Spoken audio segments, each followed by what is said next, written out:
তো hi guys, আমরা আজকে চলে এসেছি আমাদের গ্রামের কবরস্থানে। তো তোমাদের এইগুলো দেখায়, এই ক্যামেরাম্যান দেখায়, এগুলো দেখতে পাচ্ছ, এগুলো হলো আমাদের গ্রামের কবরস্থান। এখনও মাঠের ধারে কবরস্থান আমাদের। কত সুন্দর ভিউটা দেখা একবার কেমন হয়েছে। আয় আয় কাছে।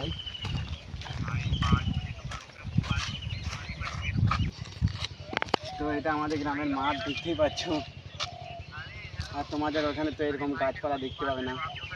আমরা গ্রামে আমরা সব রকম দেখতে পাই, এরকম মাঠ ঘাট গাছ, চারিধার কত রকম সুন্দর পাখি। এটা দেখে, এটা আমাদের খেজুর বাগান।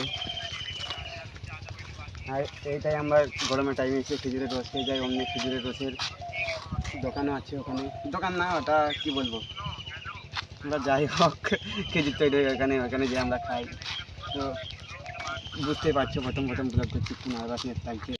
ওকে, চলো আজকে একটু নার্ভাসনেস লাগছিলো, কারণ প্রথম ব্লগ করছি, এরকম তো লাগবেই। তোমরা সাপোর্ট করে দাও, আমরা আরও এর থেকে সুন্দর সুন্দর ব্লগ করার চেষ্টা করব। একটু প্রথম তো সব কাজে একটু কেমন লাগবে না, ক্যামেরার সামনে সবাই তো আসতে পারে না, সেটাই বলছি। তা তোমরা সাপোর্ট করে যাওয়া, আশা করছি আরও এর থেকে ভালো আমরা ভিডিও দেওয়ার চেষ্টা করবো। তোমরা কথা শুনেই তো বুঝতে পারছো কীরকম নতুন নতুন লাগছে।